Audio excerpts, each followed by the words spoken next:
Sir जो बंदा कभी आईएसएस भी देने ही नहीं गया उसको क्या पता कि क्या होता है।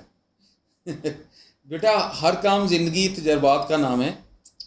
वो आपने फर्स्ट ईयर में मैंने पढ़ा था, पता नहीं आजकल सिलेबस में है वो कि नहीं, कि हिज फर्स्ट फ्लाइट।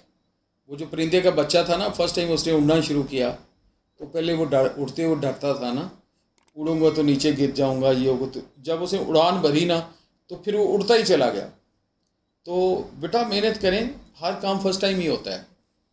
तैरना फर्स्ट टाइम होता है, दरिया क्रॉस करना फर्स्ट टाइम होता है, फर्स्ट ईयर का एग्ज़ाम देना फर्स्ट टाइम होता है, सेकंड टाइम होता है। तो इसलिए ये जो अनजान खौफ होते हैं इनसे ना डरा करें, ये शैतान दिल में डालता है। मेहनत करें, माँ बाप से दुआ कराएं और आगे बढ़ते जाएं। इंशाल्लाह आप में करंट है, अल्लाह आपको कामयाबी देगा। मेरी दुआएं आपके साथ। क्या ना प्राइवेट स्टूडेंट ज्वाइन पाक आर्मी, क्यों नहीं बेटा, प्राइवेट स्टूडेंट भी, क्योंकि उसकी डिग्री तो यूनिवर्सिटी की होती है ना या कॉलेज की होती है, तो कोई मसला नहीं है। डिग्री होनी चाहिए, प्राइवेट हो या अपने रेगुलर इंस्टीट्यूशन की, इससे कोई ज़्यादा फ़र्क नहीं पड़ता। सर जी क्या आप ऑनलाइन पीएमए की प्रोविज़न करवाते हैं? मैं जी नहीं कराता बेटा। मैंने जो टाइम मिलता है मुझे, मैं आपकी हेल्प के लिए, आपकी गाइडलाइन के लिए वीडियोस अपलोड करता हूँ और दूसरी आपकी इंटरेक्टिव सवाल जवाब देता हूँ। और वो भी मैंने एक सिटिंग में मेरा ख्याल शेयर किया था आपसे, वही सवाल जो यूट्यूब चैनल पे आप करते हैं।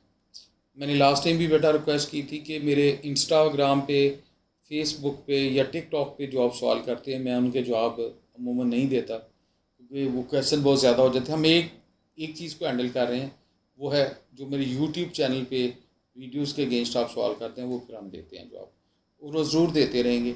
और इंशाल्लाह अल्लाह बरकत डालेगा और अपने दिल से देंगे जवाब अपनी लैंग्वेज। आई काम कर रहा हूँ, ओके। क्या मेरी आईएसएसबी में सिर्फ टेस्ट देने के लिए सिलेक्ट हो सकता हूँ? Please answer me. बेटा आई काम अगर आप कर रहे हैं तो it is equal to higher secondary के इक्वल है, एफ एस सी के। तो आप कर सकते हैं अप्लाई उसके टेस्ट वगैरह में। परसेंटेज ज़रा देख लीजिएगा कि आपकी वो फॉल करे उसमें, जो उनकी प्री रिक्विजिट है उसमें। Sir English speaking is compulsory. अच्छा मैं भी इंग्लिश से पहले बहुत डरता था। Punjabi medium, English Urdu medium वाले होते हैं हम लोग, जो इंग्लिश मीडियम के बच्चे होते हैं उनका थोड़ा कॉन्फिडेंस लेवल होल होता है। लेकिन आपको सच बताऊँ, आप मेहनत करें, साथ साथ पढ़ते जाएँ ना, it is just matter of days. आप अपने दोस्तों से इंग्लिश में बात करें, डिस्कशन करें और एक दूसरे का मजाक ना उड़ाएं। मैंने इस पे वीडियो भी बनाई थी। सीखें, सपोर्ट करें, घर वालों को, बहन भाइयों को बोल के सुनाएं, बाकी बड़े छोटों को सुनाएं, और मजाक ना उड़ाएं, डिस्करेज ना हो।